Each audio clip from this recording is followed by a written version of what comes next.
Episode की शुरुआत में हम देखते हैं कि शहर में पेट्रोलिंग चल रही होती है और तभी एक काइजू वहाँ पर हमला कर देता है और पूरे शहर में इमरजेंसी घोषित कर दी जाती है और लोगों को सेफ जगह जाने के लिए कहा जा रहा होता है और बाकी सभी लोगों को उस शहर से दूर रहने के लिए कहा जाता है। तब हम देखते हैं फोर्सेस वहाँ जाती हैं और ये चेक करने लगती हैं कि काइजू के आसपास कहीं कोई प्रेजेंट तो नहीं है और जब उन्हें इस चीज की कंफर्मेशन मिल जाती है कि कोई ह्यूमन नहीं है तब वो उस काइजू पर मिसाइलों से हमला कर देते हैं। तब सभी लोग ये सब कुछ लाइव देख रहे होते हैं और एक लड़की कहती है, आखिरकार इस पर कौन सी डिवीजन आएगी? ये चीज योकोहामा में हो रही है तो वहाँ पर जरूर थर्ड डिवीजन ही आएगी। और तब हम देखते हैं हेलीकॉप्टर से थर्ड डिवीजन नीचे उतरती है और वो लोग उतरते ही काइजू पर गोलियों से हमला करना स्टार्ट कर देते हैं जिससे उस काइजू को चोट आने लगती है। और तब थर्ड डिवीजन की कैप्टन काइजू की छाती में अपनी तोप से होल कर देती है जिससे वो काइजू पूरी तरह से फट जाता है और उसके बॉडी पार्ट्स पूरे शहर में फैल जाते हैं। और तब वहाँ पर क्लीनिंग टीम आ जाती है। तब यहाँ काफका उस काइजू की बॉडी पार्ट्स को देखकर कहता है, ये पूरी जगह तो बॉडी पार्ट से ही भरी हुई है, लगता है मुझे यहाँ पर ओवर टाइम भी करना पड़ेगा। और तब उसकी टीम को काम करने के लिए कहा जाता है और यहाँ शहर में मीडिया और सभी लोग थर्ड डिवीजन की तारीफ कर रहे होते हैं और उन्हें काइजू को मारने के लिए और उनके शहर को बचाने के लिए थैंक यू कह रहे होते हैं। तब हम देखते हैं बहुत सारे लोग थर्ड डिवीजन कैप्टन आशिरो से मिलने के लिए बहुत ज्यादा एक्साइटेड हो रहे होते हैं। तब यहाँ काफका और उसकी टीम अपना काम करना स्टार्ट कर देती है और काफका हमें बताता है, सभी लड़ाइयों के बाद हमारी लड़ाई स्टार्ट होती है और यहाँ पर हमें कोई चीयर करने के लिए नहीं होता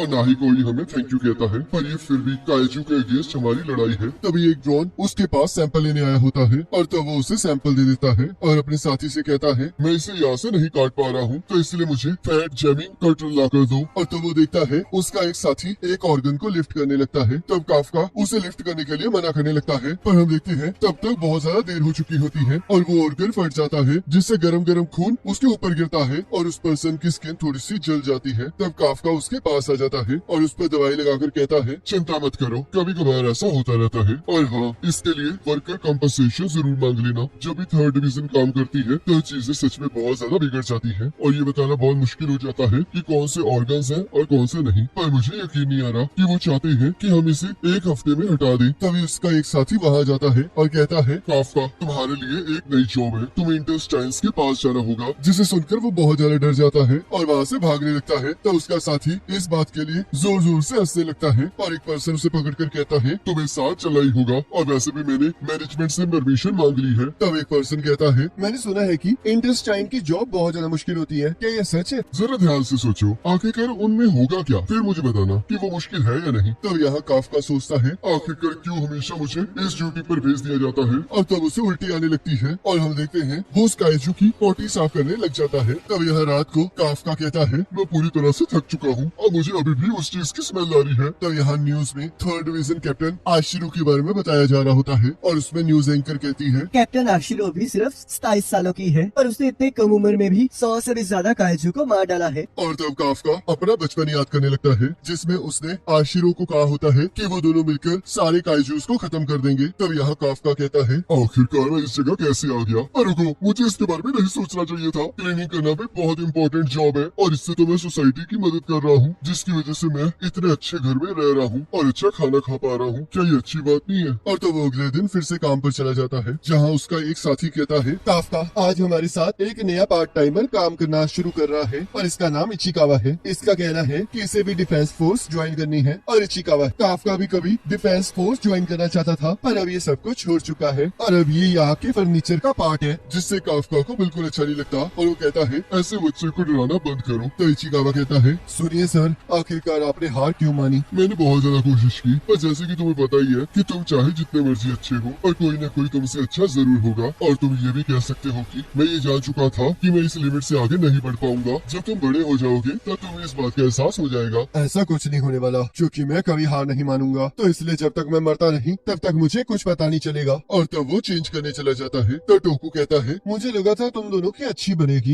ये बिल्कुल भी अच्छा नहीं हुआ। ऐसा कुछ नहीं कह सकता था जिससे मैं लूजर न लगूं। क्या गिव अप करना इतना बुरा होता है? और तब वो लोग काइजू को साफ करने वाली जगह पर पहुंच जाते हैं जहाँ सबको अपना अपना काम बताया जा रहा होता है। तो यहाँ इचिकावा को इंटेस्टाइन साफ करने का काम दिया जाता है जिससे काफका बहुत ज्यादा खुश हो जाता है और तब उसे भी वही काम दे दिया जाता है। तब वो कहता है, मैंने तो कल भी यही काम किया था, आखिरकार मुझे आज भी क्यों ये काम करना पड़ रहा है? ये इसलिए है क्योंकि तुम इंटेस्टाइन वर्क के साथ बहुत अच्छे हो। और तब वो अपने काम के लिए निकल जाता है। तब वो मैनेजर कहता है, ये हमेशा अपने काम की कंप्लेंट करता रहता है पर इसने कभी भी मना नहीं किया। अगर ये डिफेंस फोर्स में होता तो ये बहुत अच्छा काम करता, पर ये तो तभी पॉसिबल हो सकता था अगर ये टेस्ट को पास कर लेता। और तब वो सभी लोग काम करने के बाद खाना खाने चले जाते हैं और यहाँ हम देखते हैं इचिकावा का मन काम की वजह से खराब हो रहा होता है, जिसे देखकर काफका बहुत ज्यादा खुश हो रहा होता है और तब उसका भी मन खराब होने लगता है। और तब इचिकावा से कहता है, क्या तुम अपने साथ लंच लाए हो? पर अब मेरा इसे खाने का बिल्कुल मन नहीं है। तब काफका उसे मल्टीविटामिन का एक जूस का पैकेट देता है और कहता है, अगर तुम्हें शाम तक काम करना है तो तुम्हें कुछ खाना ही होगा, इसलिए तुम इसे रख लो और ऊपर से तुम नाक को बंद करने के लिए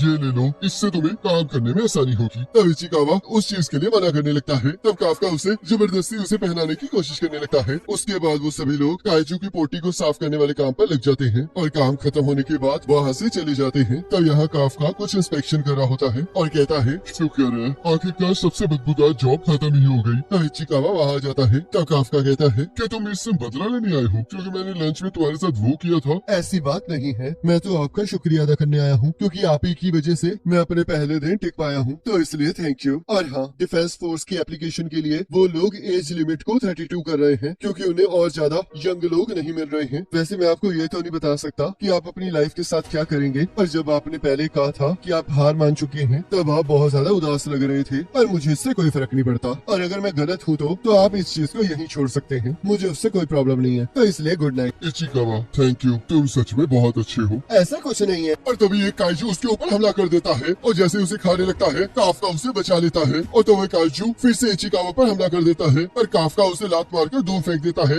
इचिकावा जल्दी यहाँ से भाग जाओ और जैसे तुम सेफ हो जाओगे वैसे ही डिफेंस फोर्स को इसके बारे में बता देना। पर आप इस चीज से अकेले नहीं लड़ पाओगे। और अगर तुम यहाँ रुके तो हम दोनों ही मारे जाएंगे। तुम डिफेंस फोर्स ज्वाइन करना चाहते हो ना, तो आखिरकार तुम यहाँ पर क्यों मरना चाहते हो, तो इसलिए यहाँ से भाग जाओ। और तब इचिकावा वहाँ से भाग जाता है और काफका उस काइजू का ध्यान अपनी तरफ खींचते हुए वहाँ से भागने लगता है और तब हम देखते हैं वो काइजू भी उसका पीछा करने लगता है और काफका उससे बचते हुए एक बिल्डिंग में घुस जाता है जहाँ से वो काइजू अंदर नहीं आ पा रहा होता। और तब काफका वहाँ की एक खिड़की से बाहर कूद जाता है और हमें एक फ्लैशबैक दिखाया जाता है जहाँ शुरू रो रही होती है और काफका कहता है, हमारा घर, हमारा स्कूल, सब कुछ तबाह हो गया। मैं उस काइजू को नहीं छोड़ूंगा और उसकी वजह से तो मैं अपनी गेम भी नहीं फिनिश कर पाया। कि तुम इस वजह से सैड हो, मैं तो इस वजह से उदास हूँ क्योंकि मीको मर चुकी है। मीको तुम्हारी बिल्ली थी ना? और तब वो दोनों ही अपने शहर को देखने लगते हैं और एक साथ डिफेंस फोर्स ज्वाइन करने की बात करते हैं। तब काफका कहता है, ठीक है तो चलो देखते हैं कि कौन सबसे कूल डिफेंस फोर्स ऑफिसर बनता है। तो चलो फिर मिलकर काइजू को हराते हैं। तब यहाँ काफका उस काइजू से बचते हुए सोचता है कि जो हमने वादा किया था वो इस तरह नहीं था। और तभी हम देखते हैं वो काइजू बिल्डिंग तोड़ के उसके पीछे आ जाता है और काफका लड़ने के लिए तैयार हो जाता है और सोचता है, मैं इस काइजू से नहीं डरता हूँ, तो अब मुझे इसके लातों पर हमला करना चाहिए। तब वो काइजू उसे उड़ा देता है और उसकी टांग तोड़ देता है। तब काफका वहाँ से भागने की कोशिश करने लगता है पर वो वहाँ से हिल नहीं पा रहा होता। तभी वो काइजू उसे खाने लगता है, पर हम देखते हैं इचिकावा उस काइजू के मुंह पर हमला कर देता है जिससे काफका बच जाता है। तब काफका कहता है, क्या तुम पागल हो? आखिरकार तुम यहाँ पर क्या कर रहे हो? मैंने उन्हें बुला लिया है और अगर मैं आपको यहाँ पर मरने के लिए छोड़ जाता तो मैं कभी भी डिफेंस फोर्स में नहीं जा पाता। तब काफका को अपना रिजल्ट याद आता है जिसमें वो डिफेंस फोर्स में सिलेक्ट नहीं हुआ होता। तब वो सोचता है, आखिरकार ऐसा क्यों हो रहा है? मैं इसके सामने कितना पावरलेस हूँ। अब तक कुछ नहीं बदला है, मैं कुछ भी प्रोटेक्ट नहीं कर पाया हूँ, ना ही मेरी गेम, ना ही मेरी फ्रेंड की कैट और ना ही मैं अब इस बच्चे को बचा पा रहा हूँ। और तो वो काइजू जैसे उन पर हमला करने लगता है तब हम देखते हैं एक टाइगर उसका हाथ पकड़ लेता है